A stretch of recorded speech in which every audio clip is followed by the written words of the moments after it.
Never not working, I'm feeling like Jules. Never not working, I'm feeling like Jules. Never not working, I'm feeling like Jules. So, it's your boy, Mars 3 times. I'm here with my friend Sadjen, live from our Basel. Yep. Yo, so I just want to tell everybody the first time I found out about you. It was actually like 2 years ago at Basel. I remember. It was dope, Basel. Wait, is your mic on? Yeah. Can you hear me? Yeah. Okay, so it was like 2 years ago at Dope Basel. It was like opening up for Playboy Cardi, and like I don't know where you were at that point, but like from my perspective, you were kind of like a low, like you kind of like weren't really like a local. Yeah. Coming up still. Yeah, but then like you kind of shut the fucker down. Yeah. Like Yeah. it was kind of Every crazy. It was Every kind show. of crazy, and that was the first time I saw you perform live. So I was like, "Damn, who is this kid?" So I started following you, and then I mean, I guess at this point now we're here, like to skip forward, but you're from West Palm, right? Well, I'm from Broward originally, and I got into a lot of like trouble and shit down there, like getting arrested and shit. So my mom sent me to Palm Beach to live with my grandparents when I was in high school. So it's kind of like both Broward and Palm Beach. Word. And so I mean, what do you think is the biggest difference between Palm Beach and Broward? I think the biggest difference is like in Broward, it's just a lot of fucking trouble. Like it's just really hard to, well, at least for me, it was just really hard to like stay away from trouble. Like everywhere I went, friend group or just school or just neighborhood, like it was just trouble everywhere. Palm Beach is a lot more laid back.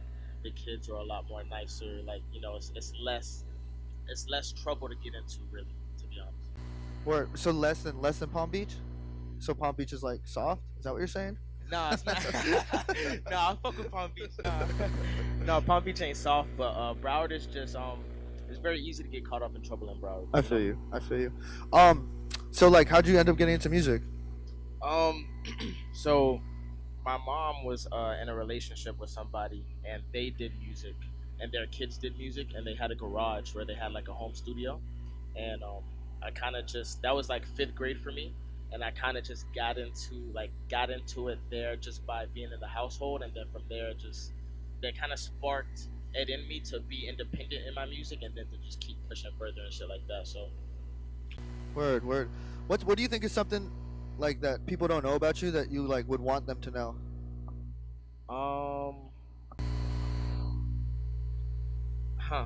I'm very genuine.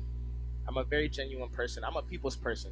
I'm an Aquarius, so like I don't know if you know what that, like if that means anything to you, but like we just like people. We like to interact. We're very creative and very outgoing. Yeah, I'm not like a dick. Some people think like when they look at me that like I'm hard to approach or whatever, but I'm easygoing. I'm very nice. You know what else I was curious about? I seen you in the X video, and I was wondering, was that just like a pull up to the X video thing, or did you already have a relationship with bro? So me and X had a weird relationship. So me and X first started our relationship when he was arrested for he had just started blowing up, and he got arrested the first time for some, I don't remember what it was. This is before the whole Geneva thing. And me and Rojas bailed him out because he needed help. That's when we kind of like, we were talking for a little bit, and then he got out. We met up. We kind of like kicked it for a little while, and then from there it kind of like, you know, he kept blowing up. We went, you know, different ways and shit like that. But I've always been in connection with him and like Will and like members only and shit like that. So yeah. Word. What's your favorite thing about Basel so far? To be honest, I don't know shit about Basel. It's because you're in West Palm. Yeah, no. Nah, I mean, I've always felt like, I don't know, I never really understood it. Like, I know there's a lot of events and shit that go on, but I never really understood, like, how it works, or, like, if you just walk around and look at stuff, or if you pay to, like, I'm still learning, like, you know what I mean? I feel you. Talk. What's good? What's going on? What's going on? So let's talk about Art Basel. Yeah. So Art Basel was an art fair that was just at the convention center, and then it grew into a larger fair that now there's also a tent on the beach. And so people come from all over the world. They buy these passes that are like hundreds of dollars depending on the level of exclusivity. And they just walk around through these big buildings and look at a bunch of art from all over the world. And most people don't buy it. And what happened with this event, like most South by Southwest, etc., is the brands come in and it becomes like a extremely corporate, over branded, let's all flex our marketing skills kind of weekend. And like 5 years ago, none of this was happening during Art Basel. Like there was no hip hop parties. There was no like. It was very much just the art world. It was just high art, you know, and just like things that we wouldn't even be allowed into, let alone involved in. And the Delano gave us a party. I think it was 5 years ago, where it was like we were able to kind of cross over because Daniel Arsham was an artist who was very well respected in the art world, doing like those concrete white sculptures. So I don't know if you ever seen Pharrell on the cover of a magazine with like a white keyboard. That was Daniel Arsham's art. So he also does collaborations with other people in hip hop like Usher, etc.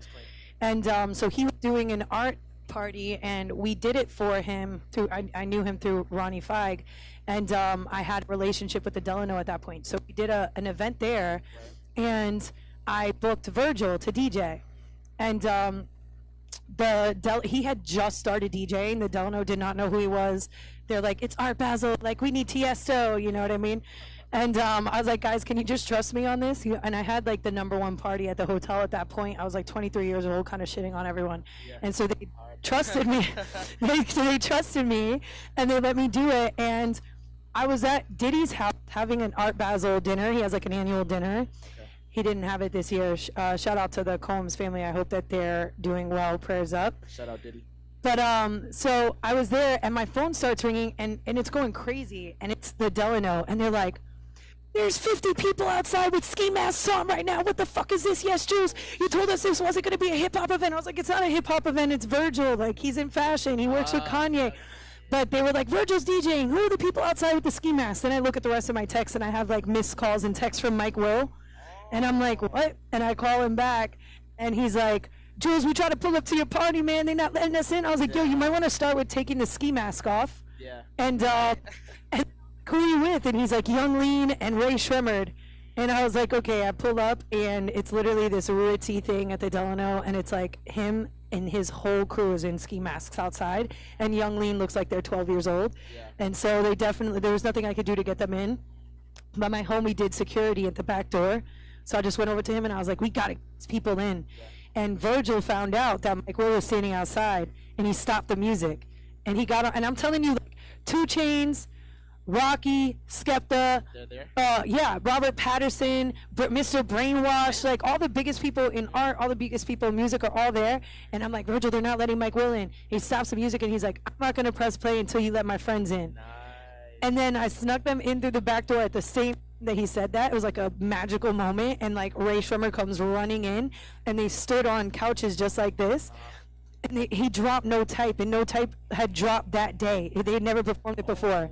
So this was right after the success of, they had like their Flex Zone. No Flex Zone was the first song, so nobody really knew who they were yet. Then they played this song, and they jumped on the couch that was like this, and it was like flipping over. It wasn't steady enough. The whole place went crazy though. Everybody jumped up on the couches, and I looked around. I looked at the director of events, and I was like, I'm probably fired. And she was like looking at me like I was fired. And then the next day, Page Six picked it up, and we were in all the press, and then they gave me a raise. And ever since then, we've been doing hip-hop parties at Basel. Shout out to the 1 a.m. Basel block party today, Puma. Shout out to you guys. We're going to be right there in Wynwood. We will be with you, Soulja Boy, which is a dream come true for me. Let me ask you a question. Yeah. And then I'm going to go back to eating my shrimp. I have a question for you. Yes. Do you know about Blueface? I've heard of him. Okay. I've heard of him. I've seen him. We need to crowd survey 1 a.m. broadcast right now. Okay. If you had the option tonight to go to Wynwood and see Soulja Boy or Blueface, who would you see? Soulja Boy. All fucking day. Soulja Boy, thank you very much. Shout out to Jacob York. I hope you're tuned in listening to what the youth actually likes. Thank you. Facts. Thank you. Shout out Jules. I don't even remember where we were at. Oh, I was just gonna say, so like Art Basel, is it an inside? Is it like inside, or do you walk around and? So you know how Ultra is Ultra Music Festival, but there's mad parties around Yeah. it. So Art Basel is Ultra, and if you want to pay, you'll get in, but you really don't have to because everything around it is way cooler. Facts. So, and if you want to go, you could just let us know. We'll sneak you in or something. Oh, dope, dope. Thank Let's fucking go. you. Yeah, I don't really remember where we were at, but You were asking me about X. Yeah. And then we're talking about Basil, and that's how Jules came in. Yeah. Okay, now we're back here. Why should people listen to your music? Like, why should anyone care? I guess people should really like fuck with me just because everything I do is just pure, it's genuine. I don't really like. There's a lot of people that blow up off of gimmicks and like Instagram shit where they like do just like weird shit for social media. I guess that's the new wave. I don't really do any of that shit. I kind of just focus on making really good music. I'm a really good person. I take the time to really like talk to everyone individually. I give away shit. Like I'm really in tune with my audience. So I really like to have one-on-ones, you know what I mean? DM them, ask them how their day is, like figure out if there's anything I can help them with, if they have a dream, if they have a goal, how can I help, like shit like that. I'm more like on a personal level rather than kind of just like, oh, like, yeah, you know, fuck this, fuck that, blah, blah, blah. You know what I mean? I'm more like I'm just a real person, you know? I really care about people. Doesn't that get like overwhelming at times though? It does. And like, how much longer do you think you could really keep up with it? I mean, I think I'll always be able to talk to people. I mean, I won't be able to talk to people as much eventually. Like, you won't be able to talk to everybody. Yeah, but not you're always gonna everybody. consistently. Yeah. I always try to like, even when I'm at shows, like my last show that I did, it was fucking crazy, and I just take the time to stop in the middle of the show, pass out waters, ask people, "How was your day?" Like, look them in the eye. "How was your day?" You know what I'm saying? "Oh, good, good." You know, some people get like nervous and shit, like, "Oh, you know, like," but yeah, I just like to talk to people. Word. And last question: if somebody's like never heard your music, what's like the best first song to listen to? If I Fall, which is at over 100,000 on Spotify currently. Yeah, that shit's hard. That's my Yeah, favorite song that's too. yeah, that's my most. I just said the streamed same song. thing. Yeah, thank you. Thank you so much for coming. My bad, Thank you. It's a pleasure. Thank you. Shout All out right. 1 a.m. radio. Shout out Jules. Shout out my man Mars. It's a pleasure. Thank you guys. Shout out everybody. Yo, Midas, drop that shit. Yeah.